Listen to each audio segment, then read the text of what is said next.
You ever wake up one morning and find out the homeowners association's gone and built a swimming pool on your property? Yeah, that happened to me.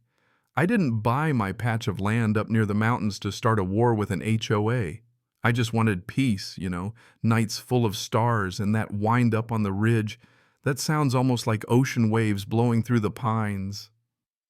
That's why I picked this spot, because the sunsets turn the whole place purple and smell like sage, and because the old wavy split rail fence plus those 4 granite monuments set in the 80s felt about as permanent as you can get out here.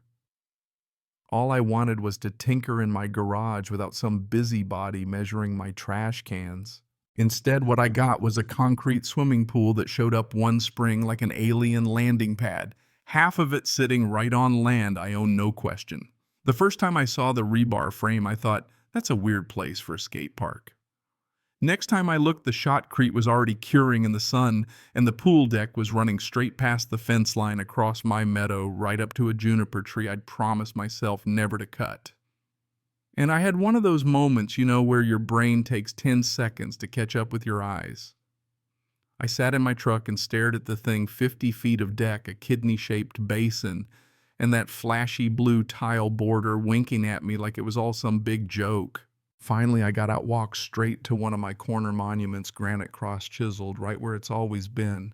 I paced off the boundary by my survey map, which, by the way, I keep laminated in my glove box like it's a family heirloom, and right away the crunch of gravel under the pool's edge felt wrong. Now let me be clear, my cabin isn't even inside their HOA. My parcel's older than the subdivision below. They built their association later after the fact. Their lot stopped well short of mine. But apparently well short means something different when folks want a new pool to boost their home values. And whoever said it's better to beg forgiveness than ask permission never tried that line with a property owner holding the original deed in a drawer full of high-vis flagging tape. So the next morning I marched down to the HOA office with my survey and a thermos of coffee. The place smells like fake lavender and is decorated with pool rule posters for a pool that at the time technically didn't even exist. The manager, Tobin, meets me in a crisp polo shirt, gives off that I decide if your Christmas wreath is festive enough vibe. Morning here to sign up for the new amenities, he asks. Not exactly. I drop my survey on his desk. Your pool is 31 feet over my north boundary. That's my land. He just smiles like I've told a joke. Oh, we had a boundary survey during construction. Great, let's see it, I say. Suddenly he's less confident. Our board president handles all infrastructure docs. Want to leave your info? I'll wait. 10 minutes later in sweeps, Mara, the board president posture, perfect gold bracelet handshake with fingers that never curl. She gives my survey a bored glance. We have a sealed survey and a county permit, she says. Maybe I reply, but my deed is meets and bounds and those granite monuments haven't moved. Your pool's on my land. She glances past me as if the pool might move if she wishes hard enough. County approved it. Get your professionals then, because I didn't give you an easement and you don't get one by accident. And that was the start. I didn't yell, didn't threaten. Just did what my dad always taught me: take notes, take pictures, take a breath before you take action. I went home, photographed all the cornerstones, flagged the survey pins with hot pink tape. Got my own surveyor out within the week, a quiet woman named Kimball, who talked to the land like it was listening. She mapped the encroachment, stamped it official, and I delivered it to the HOA with a letter titled, Notice of Trespass and Demand to Abate. All caps, real friendly. I quoted property law, told them to remove the encroachment or relocate the pool, gave them 30 days, and sent a certified copy to their registered agent, because there's always a registered agent, even for a bunch of cul-de-sacs. For 2 weeks, nothing stopped. They just put up a flimsy 6-foot fence, planted a drip line, even installed a keypad gate that beeped like a microwave. The contractor ran a fill line across my land, tying into an old standpipe I'd capped years ago. Every time I heard water rush, I felt my jaw clench. I confronted the foreman, Mark, a guy who looked about ready to throw his phone in a lake, and he just shrugged. I go where the plans say. Talk tomorrow. So I did. We're within our rights, she said. And by the way, your old fence isn't fire code compliant. I almost laughed. I'm not in your HOA. Your rules aren't my rules, and county approval doesn't change my title. I'd hate to see this become adversarial, she says, all honeyed threats. We're not neighbors, I told her. Neighbors ask before they pour concrete. I didn't sleep much after that. Stood on my porch at night watching construction lights where my meadow used to be. My dog Moose circled and flopped with a groan like he felt insulted too. The trench for the fill line ran through the meadow like a fresh scar. So I documented dates, names, photos, the whole thing. Day 29. I get a letter from the HOA attorney, thick paper, fancy header. Their survey says the line is farther north.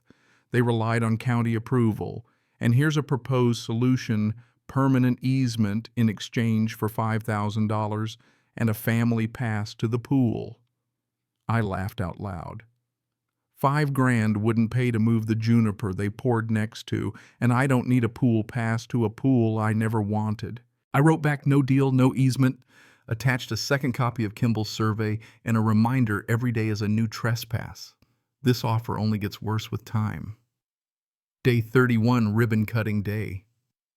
I watched from my porch balloon arch cake kids jumping into water standing right on my dirt. Here's where some folks expect a headline, maybe I stormed down with a crowbar. Nope. I staged the world's most boring rebellion called 811, marked utilities, called the county stormwater office, bought 2 sump pumps, built a dry well on my side, and waited. Stormwater guy calls me, you're discharging on your property. Yup. Not letting it run across the road. Nope. Then I'm not your guy, but document everything. With Lars' help, my attorney friend, tenacious as a retriever, I filed in local court, trespass encroachment, injunctive relief. Judge set a hearing 3 weeks out. Meanwhile, I made sure no one drowned on my side. The day I ran the pumps, I pulled power from my garage hoses to the dry well, flipped the switches, and watched water slide out of my land, while a choir of kids went flat as the pool emptied. Maintenance guy jogged over, "Sir, what are you doing?" Draining my side. You can't do that. I can and I am. Tobin showed up sweating. Please turn those off. You're damaging association property. It's on my property. I'm abating a trespass. You can help by turning off your fill line. Mara shows up, arms folded. You're sabotaging community property. Nope. Just preventing trespass. You're creating a liability. It's my land. My cords are staked and your lifeguard can use the deep end or you can close it until this is sorted. She calls the police. I say, bring the call log, please. 2 deputies show up, take it in like a family squabble. Mara. This man is vandalizing our pool. The deputy asks for paperwork. I hand him survey deed letters, court filing, you name it. He asks, you got proof you're on your own land? I point to the granite monument in the survey. Not on their side, not damaging property, just moving water from my dirt. He checks everything, says, looks like he's taking reasonable precautions. If it's his property, he can do a lot you don't like. This is civil. Mara flushes, tries one last time, but the deputy just says, counsel can take it up with the judge. He tells me to keep people away from my side, don't cause a scene. I'll be quiet as a cat, I say. The next morning, there's an envelope rubber banded to my mailbox, $500 HOA fine for interfering with common area operations. I laugh, send it to Laura. They're trying to find someone who's not even a member.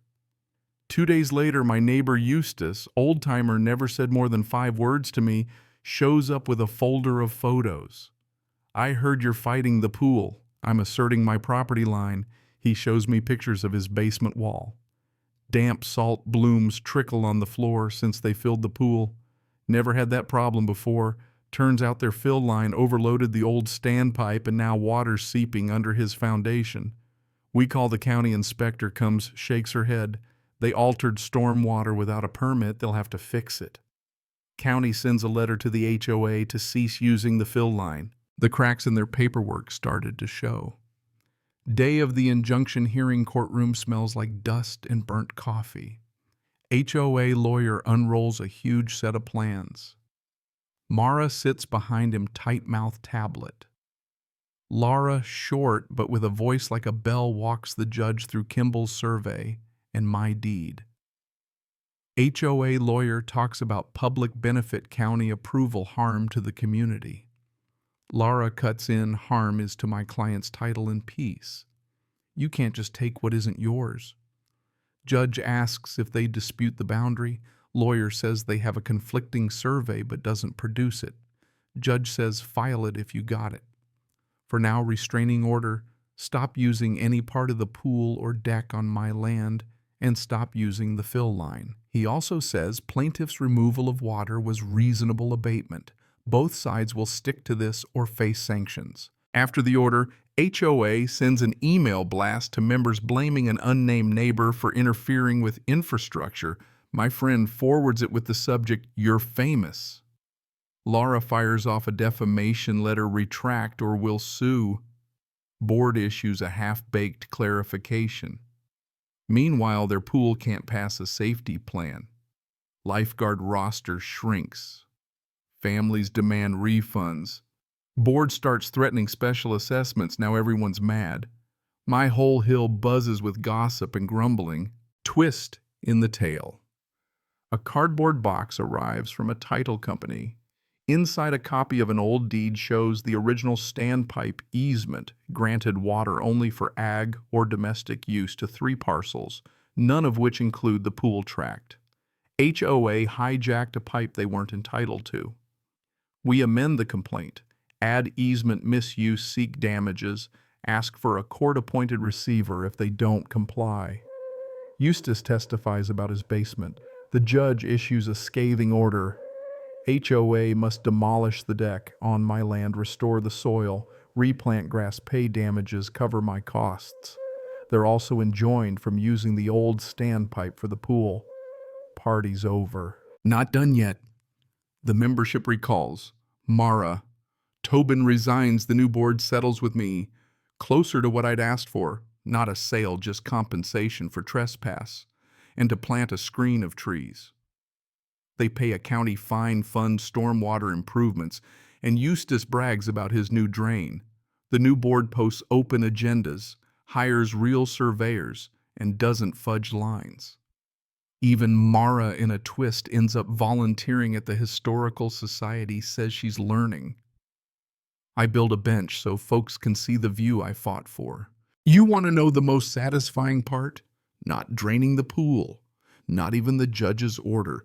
It was that moment when the deputy looked at my paperwork and said, "Not finding a crime here. That property line meant something. It was a promise in stone. If you told me all this would turn my quiet life into a court case and a binder thicker than a brick, I'd have laughed." But when someone treats your boundary as negotiable, you don't yell, you show up with surveys, dry wells, and a stubborn streak a mile wide. Nowadays, kids splash in a pool that isn't leaning on my dirt. Moose dozes on the porch. I keep the sump pumps as a reminder. Calm beats noise, and sometimes preparation looks like a pile of fittings in the garage. Lines aren't suggestions, they're promises. And when you defend them, maybe you teach your neighbors a little something about stewardship, too. Now I gotta ask, if someone built a pool on your land, would you fight it or just let it slide? Drop your thoughts below. Where do you draw the line between neighborly and naive? And if you've got your own story about property boundaries or HOAs, I want to hear it. Go ahead, share your battles or your wins in the comments. Let's see whose line runs deepest.